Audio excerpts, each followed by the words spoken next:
So, hello. Okay, so good afternoon. Hi. Welcome to the chat, everybody. I am just checking some technicalities at this time. Just give me a moment and we'll be on our way. Okay, perfect. So we're going to start out with the fact that this is a test run webinar, and if you happen to land on my page and if you happen to view this at this very moment live, I apologize in advance. This is a test run, a run through, basically a dress rehearsal.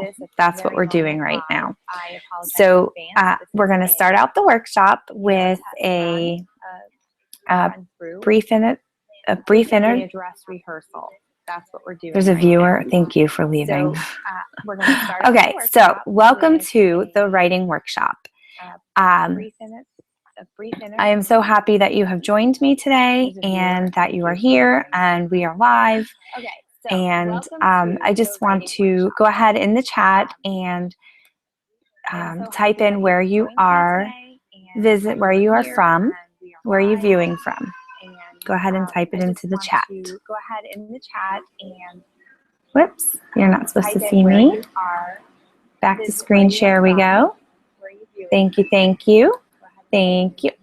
Okay, as I said before, this is a quick test run of what exactly I'm going to be doing on Monday for my webinar. Thank you. Why do you see me? Okay, that's right, there's a delay. I forget that there is a delay. So I just want to see here. Why do you see me? So we're going to start the webinar out with a welcome. I'm going to ask everybody to give a shout out. Where are you viewing from today? So we're going to start the webinar and go ahead and put in. We're going to be talking all about blogging. So I want to know about your blog. I want to know. Can everybody see this okay? Perfect. We're going to be talking all about blogging. So I want to know about your blog. I want to know. Why do I hear myself? I know there's one viewer here, and this is a test run of what I'm going to be doing. Why do I hear myself? I know there's one viewer here, and this is a test run of what I'm going to be doing. I hear myself. Okay. I know there's one viewer here, and this is a test run of what I'm going to be doing. Testing, 1, 2. All right. So I'm going to say welcome to the writing workshop. We are here as bloggers and content creators to explore content ideas. And by the end of this workshop, you are going to have not only a list of ideas, but the tools and techniques that you will need to have a running list that you can forever refer back to. Who am I? I am Michelle Ajamari, your host of the Writing Workshop, and I am also a blog author of BigfootTribe.com, where I discuss blogging tips and actionable advice, actionable tips for mompreneurs and bloggers alike. Working from home has its own challenges. I write about that. I write about how to improve your blog. A lot of what I do is inspire. I am an inspirational mompreneur. So, and I just want to spread that inspiration and, help enlighten others and make them feel good about what they're doing. And, blogging is not always the easiest thing in the world to do, especially if you have a family who also needs you. So balancing both blogging and family and home life and having a life of your own has its own challenges. And so over on BigfootTribe.com, I write about those challenges and solutions.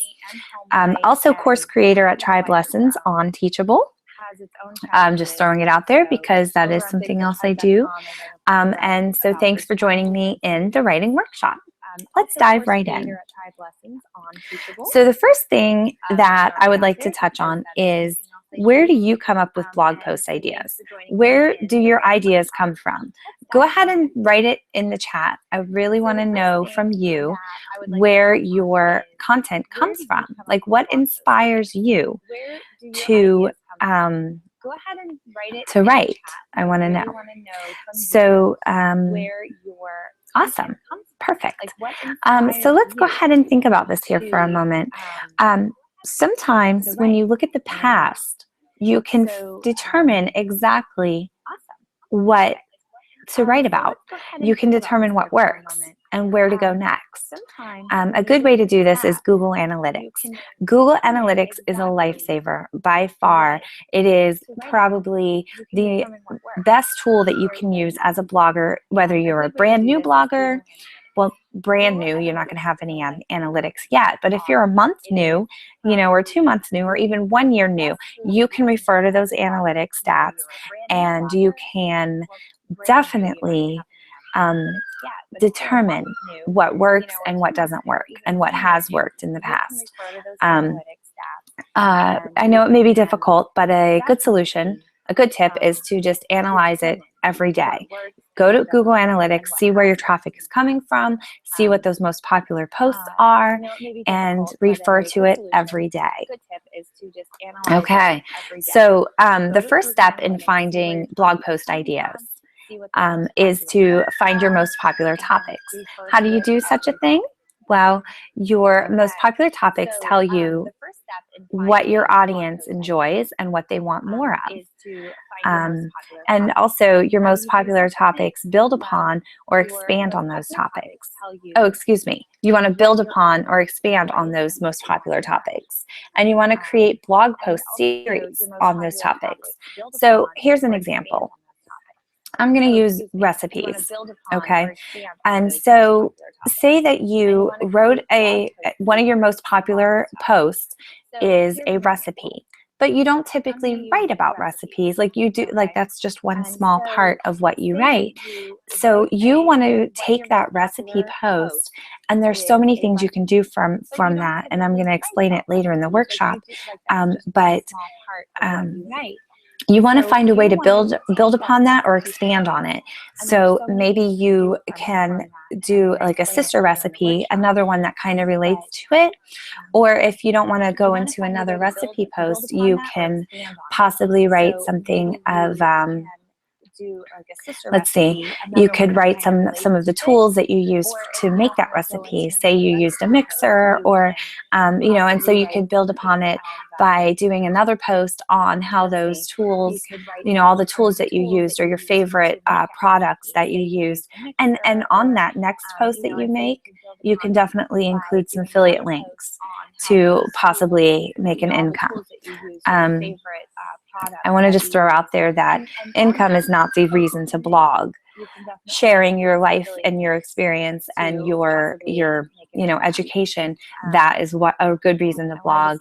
And money is just a side effect, a preferred side effect of that. Okay, so step 2, you're going to do some keyword research. You want to you want to know what are some good keywords to use. So listen, a quick thing on keywords is that I, for one, don't do any keyword research when creating my post. I do not. I write my post as inspired by, my popular blog post, or wherever my inspiration may come from. I write the post in its entirety. And then as I edit it, I look for words that have been repeated. And then I will go over and do some keyword research on those words that I've already used within my post. I am not a big fan of, keyword stuffing. You don't want to keyword stuff your post for SEO reasons. SEO is very smart, and they know when you're doing that.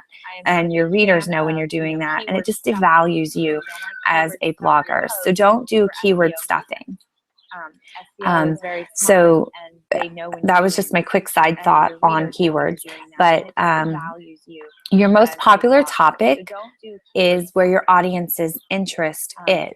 So you want to, and from your Google Analytics, you can determine what your most popular topic is. So say your top 5 Google Analytics, you know, your top 5 posts, out of them was recipes and best practices for, you know, keeping your home clean or something within the home, right? And so you have food, home, and then say, you know, a spin-off of the food is like recipes for dessert recipes.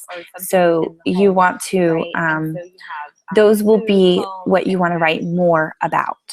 Do you see how the connection is there? And so don't let the word keyword fool you, because it's really keyword phrases. So it's not just recipe that would be your keyword. It would be dessert recipes.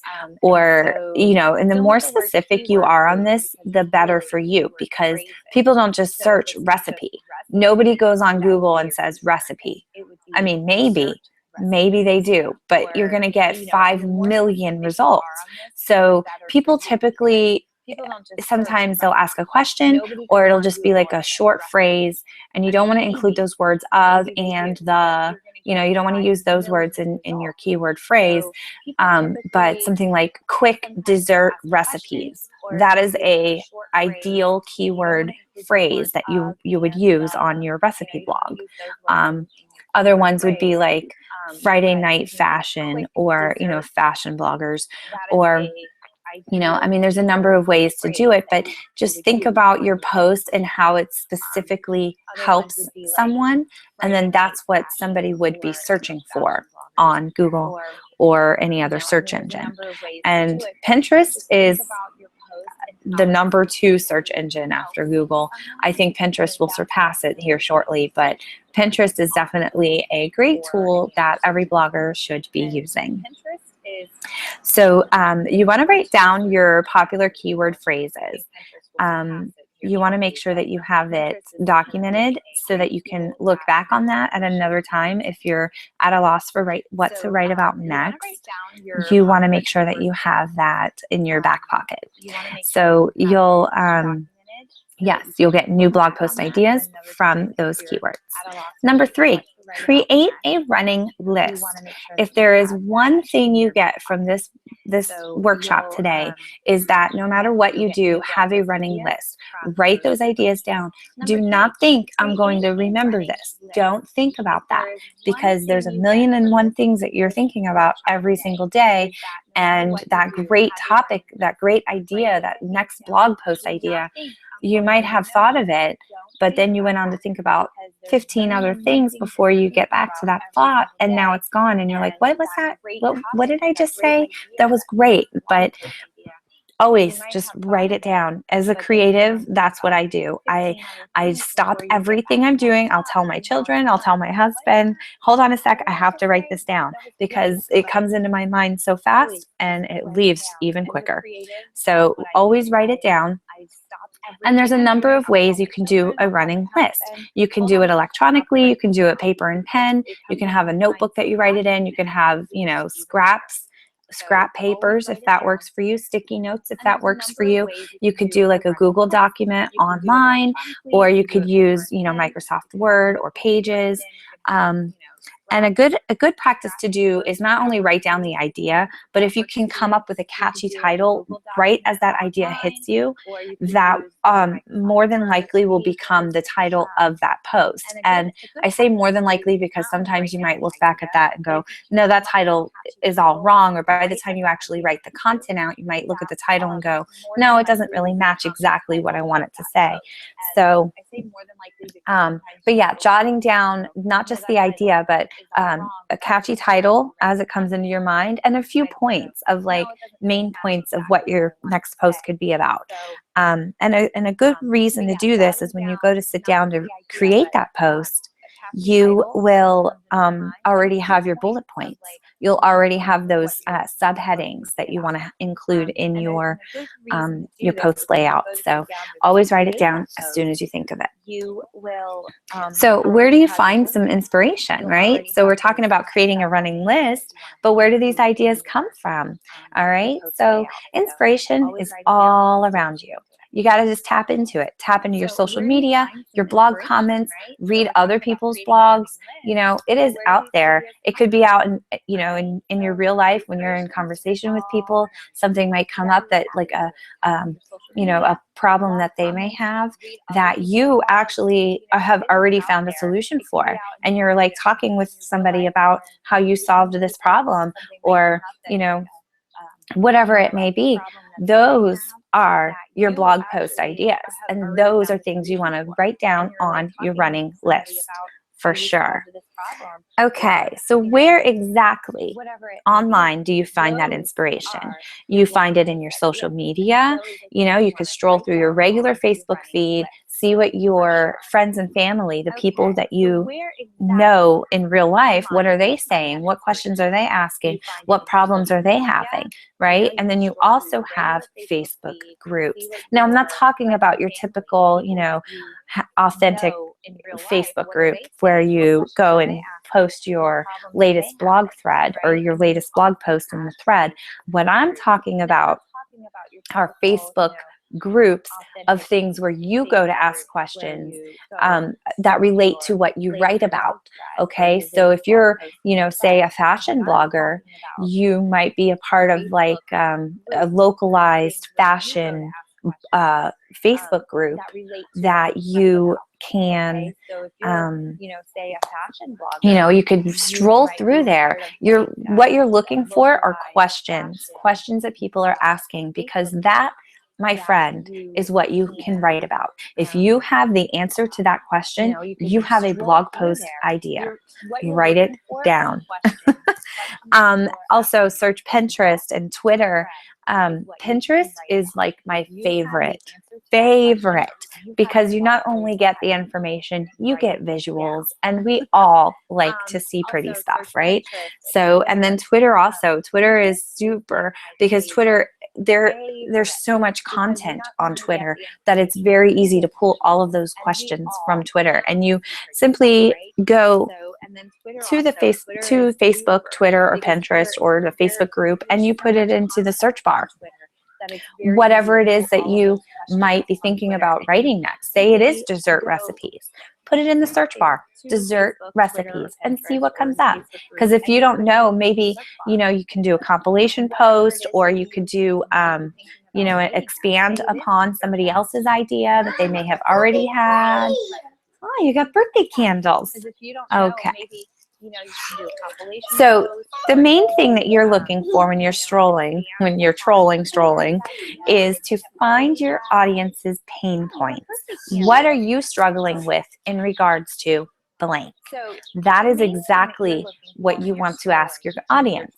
You want to ask them in the Facebook groups, forums, your email list, all of your social networks. Get out there, ask them, what do you need help with? What are you struggling with? And this could be anything at all. This is a little script. What are you struggling with in regards to blank? But you can ask it in a million different ways. You really, really can. And sometimes just simply asking the question will bring you major results that you never thought that you would get. So do not be afraid to ask that question. People will not get mad at you for it either. Sometimes people like it because they go, oh yeah, I am struggling with something. I'm so glad you asked. Maybe you can help me with this. So that's always a good idea. So you want to find what your audience needs more of, right? A very good practice is to always end your blog post with a question that is extremely relatable to what you just wrote about, because a lot of times people will read the whole post and then they'll just leave your page. But if they read your entire post and then you say, How has this information helped you? Well, not this information. I mean, you'd be more specific about it, but basically say, how did you solve this problem when it happened to you? Or how did you, you know, what's your favorite thing about such and such, whatever the topic may have been. By doing this, you are encouraging your readers to go ahead and comment. They are going to comment on your post. And then that is where you will also find that inspiration. Also, your Google Analytics, you see what was your most popular post, and that right there will tell you, and scroll through those comments on your popular posts, because most likely if you're getting the most traffic to those few posts, that's where you'll probably have the most comments as well. And let's take a quick moment to break. You can go ahead and jot down some of this in your notebook if you have any of those brilliant ideas at this very moment. Go for it. Let's take a quick moment to break. You can go ahead and jot down some of this. So I have this thing called the 4 P's of writing. And the 4 P's of writing are actually, sorry, the baby showed up. Remember, this is a test run. So if anybody is here live, I am sorry. I apologize. This is like a quick test run. Basically, my dress rehearsal of my webinar coming up on Monday, April 11th at 1 p.m. Anywho, so the 4 P's of writing. There's a lot of practices and things I could sit here and tell you about writing. And I am a creative. I am a creative writer. I've always loved literature, language arts, anything to do with writing, anything to do with words, word puzzles. Oh my gosh, don't get me started on word bubbles. I love it. So anywho, back to the topic here. The 4 P's of writing are positive, proactive, punctual, and personality. Okay, these are very important things that will definitely help you in your blog journey. So let's focus on the positivity. And there was a reason I put this first, because this is one of the most important aspects of blogging or any business, anywhere, any facet of your life, anything that I can give you is to just be positive in everything you do. Whether you're talking to your neighbor about something that happened, if you are, responding to an email, not even related to blogging, but anything. If you respond to an email of something that happened that was bad, just be positive about it. And if you have to negate, if something negative did happen and it needs to be addressed, and so you do make a negative statement with some of those negative words like don't or no or can't or anything, shouldn't or couldn't or anything like that, you want to you want to sandwich it in a positive sandwich. So you do a positive statement, the negative statement that has to be said, and then another positive statement. Okay, so by doing this, you're not just being a drab. You're not being this like negative energy out there. You just want to be that positive energy. So again, remain positive in everything you do, everything you write, every correspondence, every blog post, all of your social media, anywhere you are commenting or talking with people, online, in real life, everywhere. Just be positive. Proactive. Now, this might sound very strange to you, but I just want to say that having a plan will definitely help you feel more confident. It will help you feel more focused, and it will definitely help you achieve more. So have you ever started your day and you knew exactly what you needed to do that day to prepare for a party or to, prepare for a yard sale or anything that you have coming up, a big subject matter, and you went ahead and said, okay, I've got to do X, Y, Z, and then I've got to do A, B, C, right? Starting your day with that plan, that strategic plan, gave you confidence for the day that you could get everything accomplished and you could get everything done. Okay, so think ahead, plan ahead, be proactive with your blogging. You know, put your blog on a schedule. That is the best thing you could do to save your sanity. And I'm telling you right now, it will save your sanity, especially if you have a million and one other things in your life in addition to blogging. Let me just check the microphone here. I'm sorry. Stay tuned for the technical difficulties. Okay. So as you write each blog post, each social media post, each email newsletter, as you do these things, know what's coming next. So an editorial calendar is definitely super helpful, and editorial basically means exactly what it sounds like. You can edit it. There's a lot of editorial apps or calendars within your WordPress site that you can utilize. You can use they have a WordPress plugin. There's CoSchedule, and then you have scheduling apps that you could utilize, like Buffer or Board Booster for Pinterest, or TweetDeck, for Twitter, or my favorite lately and always has been Hootsuite. Hootsuite works perfect for me. I can only do 3 accounts for free, and that's all I need for my main scheduling. And I use, I use both Hootsuite and then Board Booster for Pinterest, and that works for me. Some people love Buffer. Buffer sounds terrific, but it is a paid option, I believe. So so every time that you put something out into the world, know what's going to come next after that. And that's a way to connect all of your content and keep it all relevant to each other. And we're going to talk later why you want your content to connect, but we'll get to that later. The next thing is be punctual. I already said, put your schedule or put your blog on a schedule. So you want to be consistent with that schedule. My blog readers know that every Monday I will have a new post. They know, all of my email subscribers know every Tuesday they're going to get a new email. By doing this, I'm creating patterns within my business, within my blog, that people can start to count on. And if ever I'm a day late, like one time I was working on a major project, and that was what my email newsletter was about. And so I was a day late and I posted it, I had sent out the email on Wednesday.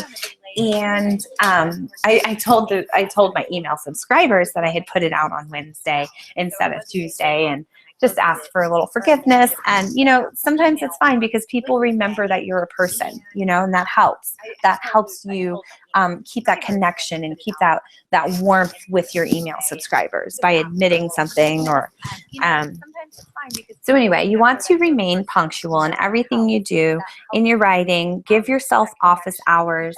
And the reason I say that is because it'll be a lot easier to be productive,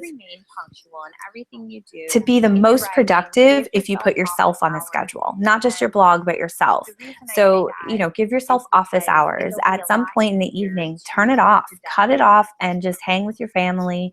Or, I'll have blocks of time where I'm like, I'm blogging at this time, I'm working on business stuff at this time. I'm going to take a break, hang out with my kids for a couple hours after school, or we go to the park. And then I know in the evening after I cook dinner, everybody's in bed, I'll give myself like a couple hours there to work on blogging or, content creation or something within the business. But I know that at certain times I am not thinking about blogging. I'm not doing social media because it is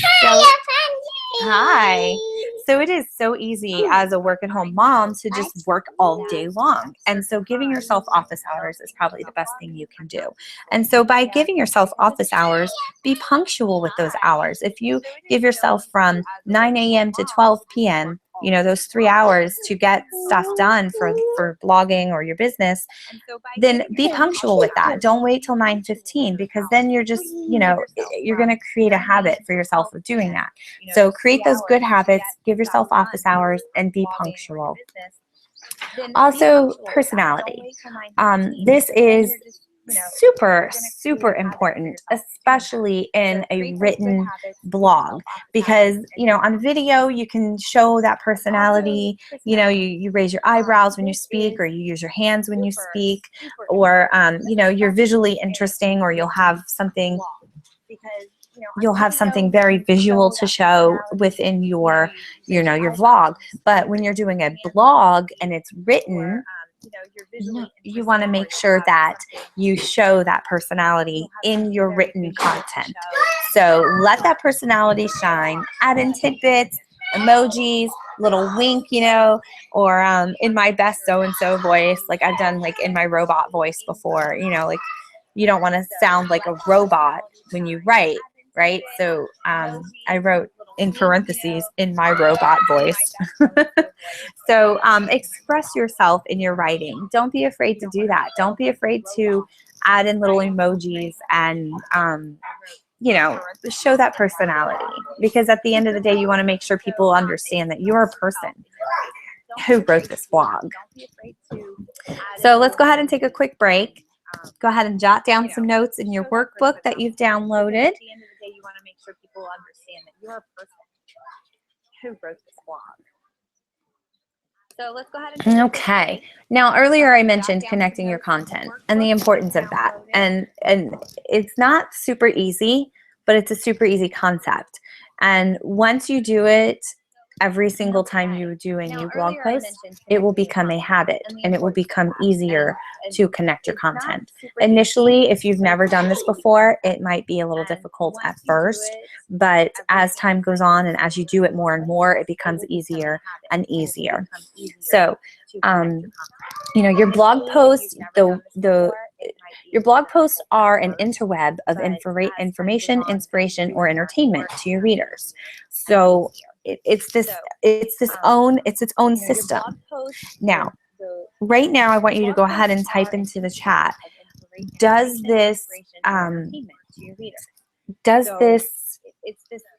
your content currently connect? That's the question. I had to think about that for a moment.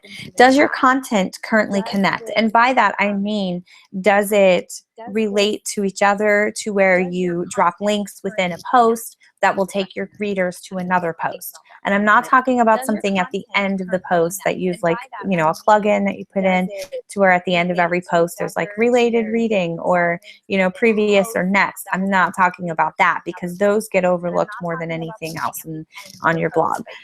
But what I'm talking about is within each post, do you currently have links to old posts, other posts that you've written? Okay, so I'm seeing some comments. All right. Well, I just want to say that it's super, super easy to do. Okay, and we're going to look at how. So how to connect your dots, okay? Connect your content. Encourage your readers to subscribe.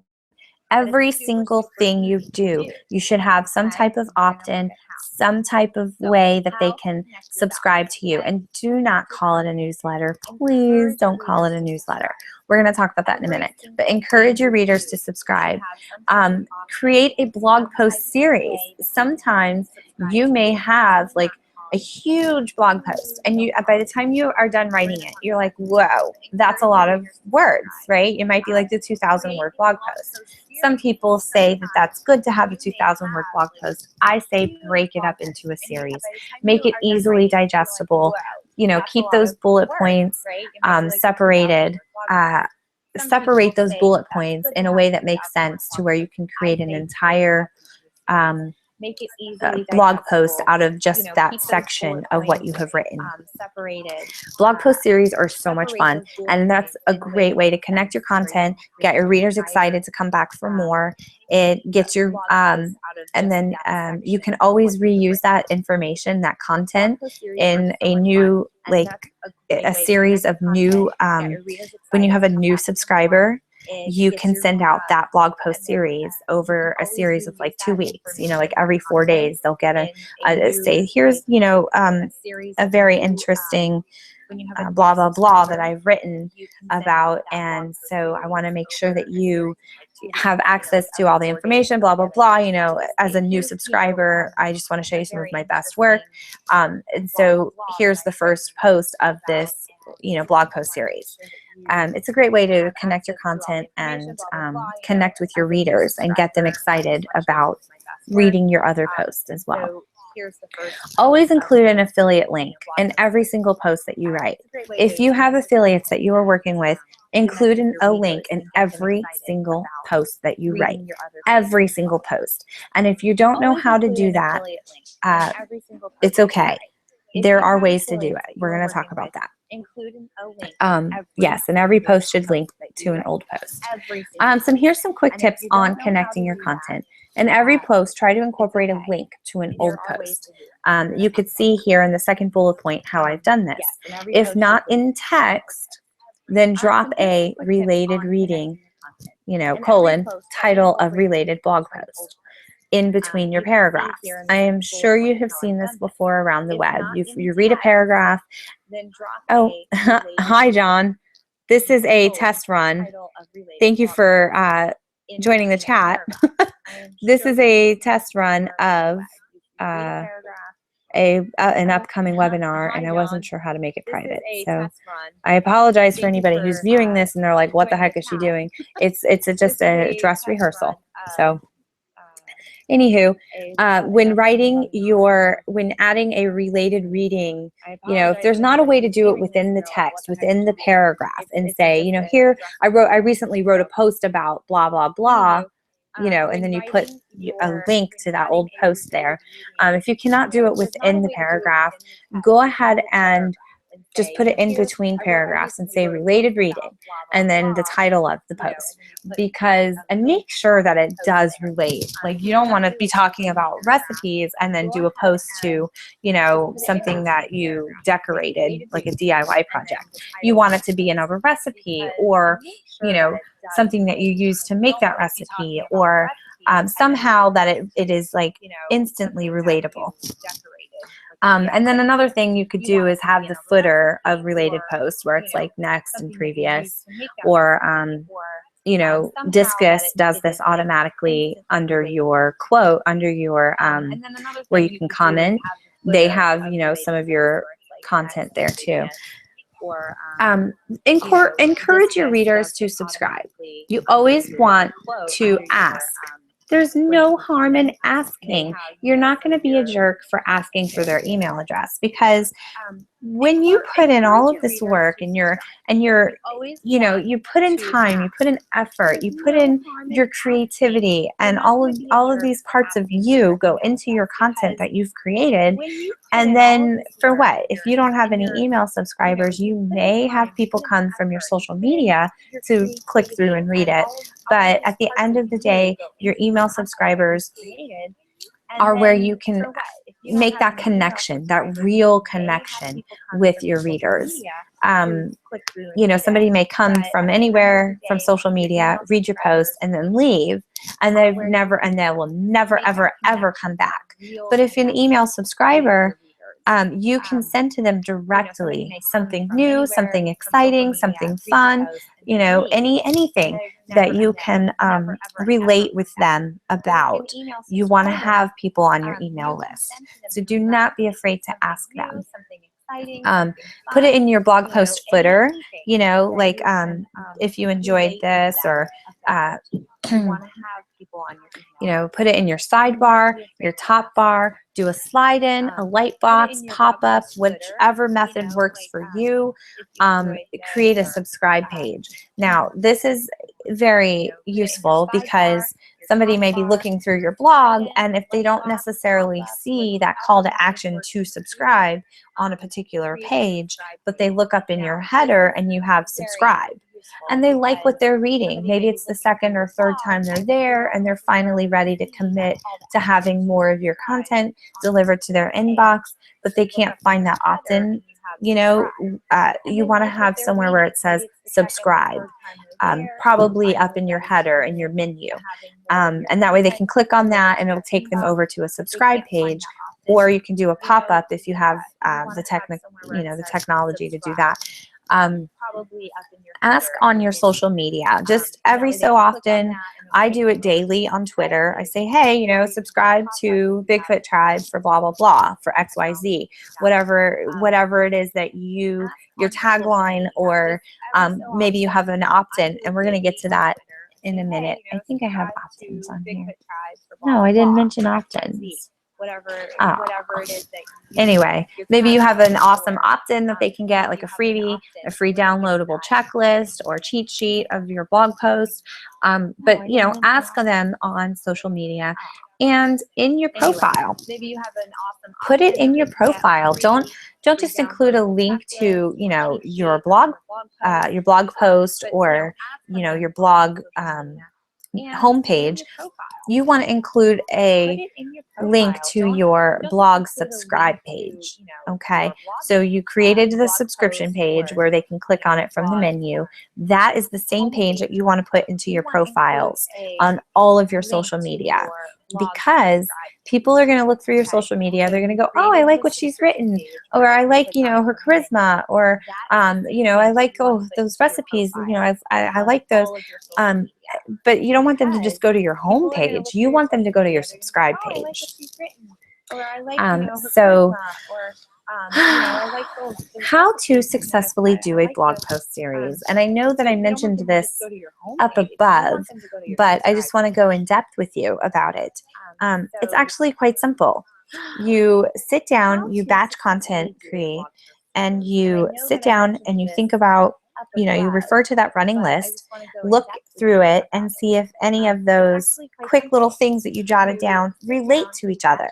Look at that running list and find the ones that you can batch together.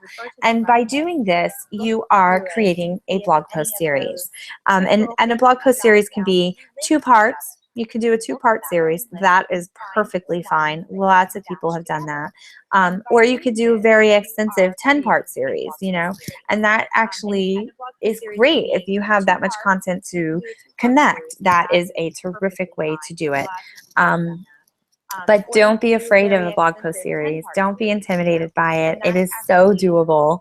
It definitely is. So here's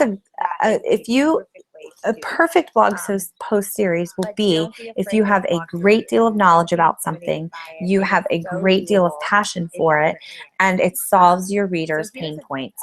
So, you know, it's not going to be like a quick and easy little thing. It might be, there's a lot of bloggers out there now who are writing about self-love, or, you know, like the psychology end of things in your life, in your home life, or, you know, maybe it's like a way to get organized within your home, room by room, you know. And so one day you would write about, you know, your living room, how to, you know, quick tips, you know, or you know, even an extensive post about how, you know, ways to make your living room look brand new, room by room. And then the next day you would do, you know, like your kitchen, and then the next day you would do, you know, your bedroom, your master bedroom, whatever. However, something that you have a great deal of knowledge about, passion for, and it solves your readers' pain points. That is a perfect blog post series.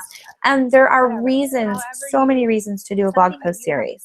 Number one, it is so that you can connect with your readers on a deeper level, because they could just come, read one post, and leave forever.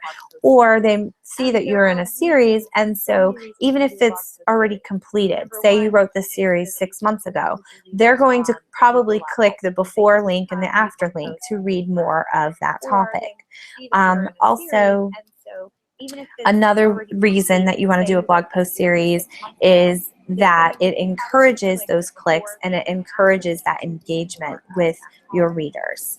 So I am all about the blog post series. It's definitely easy and doable with just, you know, coming up with the content for it. Pull it from that creative running list that you've already created.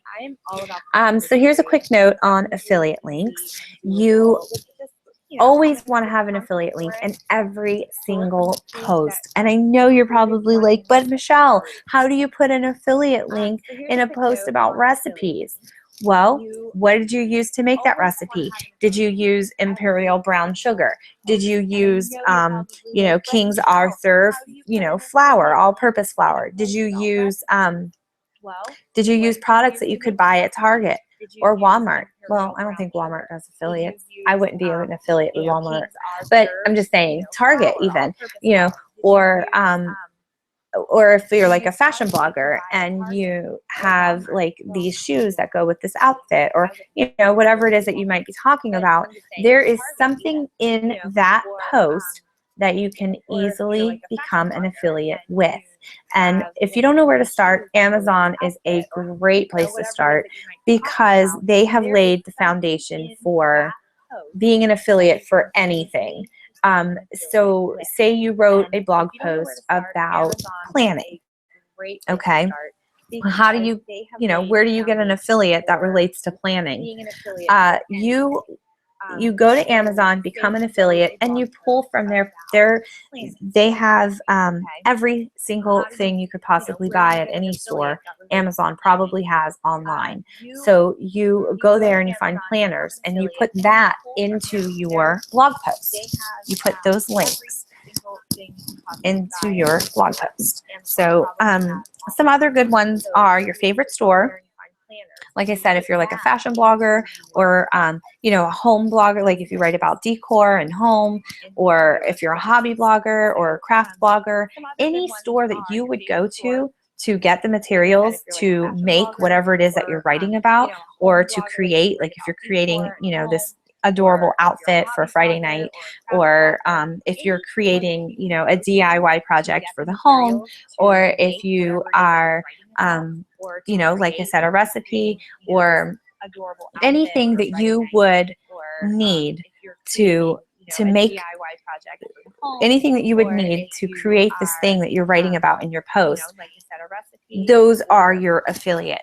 That's where it's at. Because if you can become affiliates with something that you already use and love, it's a lot easier to write about it, right? And it needs to relate to your content. So whatever you're writing about, become an affiliate with that type of store, or that type of online store, or with things that you can pull from Amazon. And it needs to relate to your content. So whatever you're writing about. All right. So I said once before that your blog is an interweb of information. It is its own system, and it is complete. And it has, well, it's not complete. I mean, it's forever. It's ongoing, obviously, because you're always creating new content. But for your web, your interweb, your blog is an interweb. Each post should somehow relate to another post. And in order to do this, you need to narrow your niche. And you don't want to write about, a million different things. If you, write about home decor one day, and then recipes another day, and then this, fashionable outfit with this purse another day, and then this, craft project that you made or created for your kids or something, or, and then you have like a parenting post over here, you're going to have a very hard time finding that connection with your audience. So you want to narrow your niche so that you are the go-to person in that niche. Do you understand what I'm saying? If you are a recipe blogger, or like, okay, pick out of those things, pick the number one thing that you love to write about the most. Not the one that you have written about the most, but the one that you love to write about the most. Which thing do you absolutely love the most? And that's what you want to write more about. Okay, so keep it relevant, and again, if you do have a million things that you write about, create categories, because that way, if, somebody comes and you wrote about 8 different types of things, like I said, home decor, DIY projects for your home, a parenting, you have some parenting tips and stuff, and then you also have, time saver, things for the home. These are all great things like that you probably have brilliant content on. Putting it into a category makes it easier for your reader who lands on your page, who's reading that recipe, to possibly go in and read other recipes. Or, if they landed there reading about the parenting tips or some kind of advice, then they're more likely to stay there and read other parenting tips and advice. Or that DIY project, then they're going to want to read other DIY projects. Do you get what I'm saying? So even though you write about 8 different things. If you have a very hard time narrowing your niche, or you're still feeling it out, trying to figure out exactly which way you want to go, which is fine, because blogging is a journey. It's not a consistent, all-in-one, every size fits all. It doesn't, no. So, but that's fine if you're still trying to find your voice and your direction. That's fine. Put it into categories, and that'll make it easily, that'll make it easy for people to click around. Okay, so you want to create a page for each category. That way, you can share that over on Twitter, or even to Facebook and Pinterest. You can definitely share it to Pinterest. Put all of your recipes into one page. Call it yourblog.com/recipes, and then share that share it to all of your social media. Twitter you can share to tons of times a day, because people are always sharing a billion things, and so your readers aren't on Twitter every single time you post to Twitter. So it's okay if you post the same, you want to reword it a little, but if you post the same thing on Twitter like 3 times a day, it's okay. The same people are not going to see it all 3 times. There's a million people on Twitter a day. So, and that's a good way to get more traffic to your blog and get that connection going with your readers, and to grow and dominate in your niche. So there's my pretty little picture. Get that connection going with your readers. Well, so let's see here. I would say next I would go into blah, blah, blah. Thank you so much for joining me today. It's been great. So let's see here. I would say appreciate that you've joined me in the workshop. I'm going to go ahead and do some Q&A. Thank you so much for joining me today. It's been great. There's somebody here. Oh, good. I'm sorry. I'm sorry, viewer. This is a quick run through of, this is a test run of a webinar that's coming up. So I'm sorry you have to endure this, my one viewer. So at this point, I would go into do the Q&A. Let's see, how long have I been broadcasting? I'm sorry you have to endure this, my one viewer. So at this point, I would go in. Right. So at this time, I would want to pitch. I want to pitch the next step, the content creation. So at this point, I would go in. Right. So at this time, I would. So I just want to say thank you again for joining me for the writing workshop. And if you are still kind of needing help with your content creation and your content plan, I do have a course available. It will be open. Well, it's open for enrollment at this time, but it will actually be ready to view and ready to go April 28th, which is a few weeks away. And I am very excited about this course. It is from the heart. Everything that I put into my own blog that I hope that you will gain from and be able to put into your blog and make it work for you. The reason I created this is because I was one of those bloggers who wrote about 800 things, and at the end of the day, when 5 years now I've been blogging, and I finally stopped and I looked at my blog and I said, what on earth am I doing? Why do I have a bazillion different topics that I write about, right? And they were not easily relatable. So learning that I need to connect my content and create a plan for my content. In doing that, I realized that it is very hard to create a plan for my content when it's all over the place, right? So I started with this, organizing my content in a way into categories and then narrowing things down that way. But eventually I realized that I need a content plan. I need something in motion, not just blog post series, but similarly a way to have an editorial calendar that I know exactly what I'm going to write about next. I know for the entire next month what is going on my blog and my email newsletters, and a way to connect it all, and a way to put affiliate links inside every single post, right? So it's all about that content plan, that strategic plan. And so I went ahead and, after doing my own blog revamp, I put all of that information into a course, the content strategy course, and it is open for enrollment. And I say "and" too much, I'm sorry. It's open for enrollment. And you are welcome to go and check out the sales page at bigfoottribe.com/content strategy course. And if you go there, you will be able to read more all about. This is a, I'm sorry, one viewer that's here. This is a rough draft of a webinar that's coming up, and I couldn't make it private. I don't know how to make it private. So I'm sorry that you have to see me in my dress rehearsal, basically, of my webinar that's coming up. So I apologize ahead of time.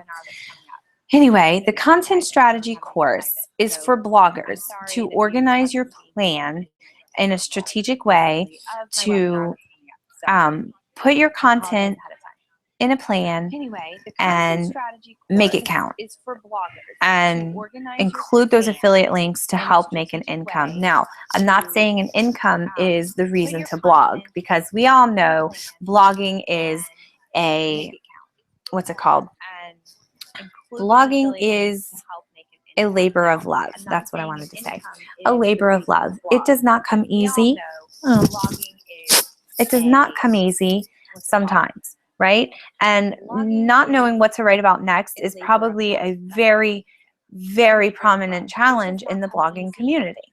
And so with that, brought me to create this course, the content strategy course, so that I can help my fellow bloggers to never run out of ideas of what to write about next, to have a strategic plan in place to grow your audience, not just grow your audience, but to have your readers become fans, because that's how you're going to really grow, is not just having those people come to your site and then they leave. They might come back at another time, but you want your readers to become your fans. If you look at all these humongous blogs out here that are just super helpful, they're super relevant, they offer tons and tons of actionable tips and advice, or extreme entertainment or education.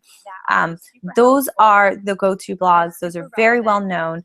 And why? How did they get there? How did they do that? I'm going to show you how you can do that. So check out the content strategy. It's a great course. It is, you get 6 modules, both video and text. You get plenty of inspiration, plenty of actionable tips, not just tips, but actionable advice to take your content strategy to the next level. We're going to up your game and get you strategized, and get you on a plan, and get you the traction that you need to get your blog to take your blog to the next level and be successful. Also, you get a free workbook that comes with it to track all of your progress, track your ideas, because we do focus a lot on the content and creating content and putting your content together. And we do touch on affiliates and sponsorships a little bit within the course, but I wanted to make sure that income was not the main focus of the course, because I could sit here all day and tell you how to grow your traffic, how to make an income from your blog, but if your content is garbage, then it's not going to matter. Okay, we're talking about how to make your readers your fans. We're talking about how to keep your content relevant and make it all connect, so that you have not only readership but connection with your readers, and clickability within your site, and your email list. You want to make sure that you excuse me, we got to make sure that your email list is up to par and growing, and I'm going to take you through how to do that as well. So the content strategy course is open for enrollment, and I would love for you to check it out. right after this webinar. And we're going to go ahead and do some Q&A now. I'm going to take a look at your questions. Let's see here. Right after this webinar. And all right. Blah, blah, blah. Questions. I'm going to take a look at your questions. Let's see here. All right, so that concludes our webinar, and I just want to say thank you again for joining me, and I look forward to seeing you in the content strategy course or over on the blog on bigfoottribe.com. Thank you for joining. That concludes our webinar, and